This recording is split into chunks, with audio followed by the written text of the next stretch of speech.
നൂലിഴയിലെ ജന്മം. രചന സബിത സുജേഷ്. ശബ്ദം അഫ്ലർ കോട്ടകൽ.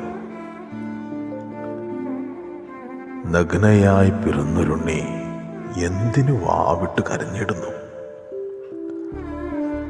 അമ്മ തൻ പൊക്കിൽ കൊടി മുറിച്ചതിനാലോ? ഇനിയുള്ള ജന്മം നൂലിഴയിൽ തീർപ്പതിനാണോ? പൊക്കിൽ കൊടി ബന്ധമെന്തെന്നറിഞ്ഞ് തീർന്നപ്പോഴേക്കും എൻ ജന്മം കൊഴിഞ്ഞുപോയി. അമ്മ തൻ ഗർഭപാത്രത്തിൽ നിന്നും ജീവൻ നിലനിർത്തിയതൊരു നൂലിഴ പോലുള്ള പൊക്കിൽ കൊടിയായിരുന്നു. ഇനിയുള്ള കാലവും നൂലിഴയിലൂടെയാണ് ജീവിക്കേണ്ടതെന്നറിയുവാൻ ഏറെ ഞാൻ വൈകിപ്പോയി. ഓരോ പടികളും കയറി ഉയരുമ്പോഴും അറിഞ്ഞിരുന്നില്ല നഷ്ടമാകുന്നത് ഓരോന്നും ഓരോ നൂലിഴകളാണെന്ന്.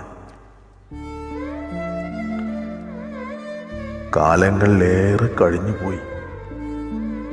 കൂടെ നടക്കുവാൻ, മുന്നിൽ നടക്കുവാൻ ഊന്നുവടിയുന്നൊരാൾ വന്നു. ഓർമ്മകളേറെ മാഞ്ഞുപോയി. ജനിച്ചതിൻ പാതിമെയ്യായ പോലെ ഒരു നൂലിഴ ശ്വാസത്തിനു വേണ്ടി കൈനീട്ടി ജീവിച്ചിടുമ്പോഴും ഓർമ്മയിൽ തെളിയുന്നു അമ്മ തൻ അമ്മിഞ്ഞ പാലിൻ നറുമണവും ഗർഭപാത്രത്തിനുള്ളിലെ ജീവന്റെ തുടിപ്പും എന്നരികിലേക്കെത്തിയൊരു ദിനം.